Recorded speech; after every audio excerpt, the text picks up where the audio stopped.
तर आज आपण शिवल्यांचा मसाला बनवणार आहोत. मस्तपैकी असा शिवली मसाला, अगदी झणझणीत असा मसालेदार मालवणी स्टाईल शिवल्यांचा रस्सा खूपच छान लागतो.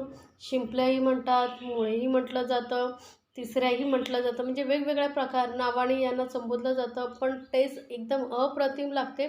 मालवणी पद्धतीने मस्त असे रस्सेदार शिवल्या बनवणार आहोत आणि तेही शिवल्या साफ करायचे कसं ते पाहतोय आपण आता. तर ह्या बघा, ह्या शिवल्या मी स्वच्छ धुवून घेतलेल्या आहेत. धुवून घ्यायच्या 2-3 वेळा पाण्याने आणि त्यानंतर आपण आता साफ कसं करायचं बघा. एक टोकेरी भाग असतो आणि एक निमुळता असा भाग असतो.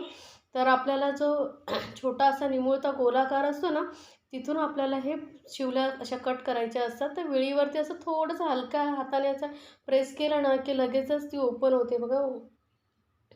असे या पद्धतीने एका शिपीवरतीच पूर्ण मांस काढून घ्यायचं. तर मी परत दाखवते तुम्हाला बघा. गोलाकार भाग असतो ना, तिथून आपल्याला विळीवरती हलक्या हाताने प्रेस करून घ्यायचं आहे. तो मध्यभागी अगदी ओपन करायचं असं तिथे आपण ठेवून असं थोडंसं प्रेस केलं की असं लगेचच ओपन होतं बघा. आणि एका शिपीवरती असं मांस पूर्ण काढून घ्यायचं. जर तुम्हाला असं जमत नसेल तर उकडून घेतलात तरी चालेल. तर बघा पटापट साफ होतात. पण विळी थोडी धारदार असली ना की आणि बारीक पात्याची असली का शिवल्या व्यवस्थित साफ करता येतात. तर आता मी ही छोटीशी शिवली तीही तुम्हाला दाखवते साफ करून बघा. अगदी छोट्यातल्या छोट्या शिंपल्याही मस्त अशा ओपन होतात या पद्धतीने. असं केल्याने काय होतं माहिती आहे, त्याची टेस्ट जी असते ना ती तशीच राहते. उकडून जेव्हा घेतो त्याचं ते पाणी निघून जातं आणि टेस्ट कमी होते. तर या पद्धतीने मी सर्व शिंपल्या साफ करून घेते. जर तुम्हाला नाहीच जमत असेल तर तुम्ही उकडून घेतलात तरी चालेल. तर बघा शिवल्या मी काढून घेतलेल्या आहेत. आता याला स्वच्छ परत 2-3 वेळा धुवून घेऊया आपण. कारण यामध्ये असं वाळूचे कण वगैरे असतात, मातीचे कण असतात.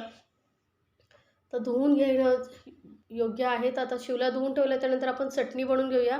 तर 1 कप मी सुकं खोबरं असं किसून घेतलेलं आहे बारीक आणि गॅस कमी ठेवून आपल्याला हे खोबरं परतून घ्यायचं आहे. मस्त लालसर होईपर्यंत परतून घ्यायचं आहे. गॅसचा फ्लेम लक्षात ठेवा, एकदम लोवरतीच ठेवा, कारण हे खोबरं लगेचच करपतं. कारण हे सुकं खोबरं असल्यामुळे लगेचच करपायला लागतं, म्हणून ते आपण एकदम कमी गॅसवरतीच परतून घ्यायचं आहे. तर मस्त असा लालसर कलर येईपर्यंत परतून घ्यायचं आहे. आता हे खोबरं मी काढून घेते. एका प्लेटमध्ये काढून घेतल्यानंतर आपण यामध्ये घालूया लसणाच्या 7-8 पाकळ्या घ्यायच्या आणि 2 कांदे मी कापून घेतलेले आहेत. आता हे कांदे आणि लसूण आपल्याला एकदम लो फ्लेमवरती पेक्षा थोडंसं वाढून आपण हा कांदा परतून घ्यायचा आहे. तर इथे मी थोडंसं तेल घातलेलं आहे. साधारण 1 चमचा तेल घालायचं आहे आणि तेलावरती हा कांदा मस्त परतून घ्यायचा आहे. छान असा लाल कलर आला पाहिजे. तर कांदाही आपला चांगला भाजला आहे. तर मी थंड करून याची पेस्ट करून घेते मिक्सरमधून. एकदम बारीक अशी चटणी वाटून घ्यायची आपल्याला. तर ही मी चटणी वाटून घेते मिक्सरमधून. आता गॅसवरती मी कढई ठेवलेली आणि त्यामध्ये 2-3 चमचे तेल घ्यायचे आणि 5-6 लसणाच्या पाकळ्या अशा थोड्याशा ठेचून घ्यायच्या आहेत. ठेचलेल्या लसणाची टेस्ट खूप छान येते. आणि लसणाचं थोडंसं कलर चेंज झाल्यानंतर एक टॉमॅटो घातलेला आहे बारीक कापलेला आणि तेलामध्ये टॉमॅटोचा ना थोडासा सॉफ्टनेस येईपर्यंत आपल्याला परतून घ्यायचं आहे. टॉमॅटो थोडा सॉफ्ट झाला पाहिजे. बघा टॉमॅटो एकदम असं सॉफ्ट झालेला आहे, मस्त परतला गेला आहे तेलामध्ये. तर आता आपण यामध्ये घालूया जी आपण कांदा आणि लसूणची पेस्ट करून घेतली होती ती. थोडंसं पाणी घालून बारीक वाटून घ्यायचं एकदम आपल्याला. तर ही पेस्ट ही आपल्याला मस्तपैकी अशी 1-2 मिनटं चांगली परतून घ्यायची आहे. गॅसचा फ्लेम इथे एकदम लोवरती ठेवायचा आणि लो फ्लेमवरती आपण मस्त ही कांदा खोबऱ्याची चटणी आणि टोमॅटो परतून घ्यायचा आहे. आता बघा कांदा खोबऱ्याची चटणी जी आपली व्यवस्थित परतली गेलेली आहे. बाजूने बघा तेल सुटलेलं आहे. तर आता या वेळेस आपण आता यामध्ये मसाले ॲड करूया. तर पाव चमचा मी हळद घालते आहे आणि 1 चमचा लाल मिरची पावडर घातलेली आहे. आता तिखट तुम्हाला किती हवं आहे त्यानुसार तुम्ही लाल मिरची पावडरचं प्रमाण ठरवू शकता. आता हे सर्व साहित्य व्यवस्थित मिक्स करून घ्यायचं आहे आपल्याला. आणि आता मसाला बघा मस्त परतले गेलेले आहेत. तर यामध्ये आपण ह्या शिवल्या धुवून ठेवल्या होत्या त्या ॲड करून घेऊया आणि मिक्स करून घेऊया. मी दाखवलेल्या रेसिपी जर तुम्हाला खरंच आवडत असतील तर चॅनलला लाईक्स, कमेंट्स आणि सबस्क्राईब करायला विसरू नका. सोबतच बेल आयकॉनवरतीही क्लिक करा, म्हणजे माझ्या नवीन रेसिपीचे नोटिफिकेशन लगेचच तुमच्यापर्यंत पोहोचेल.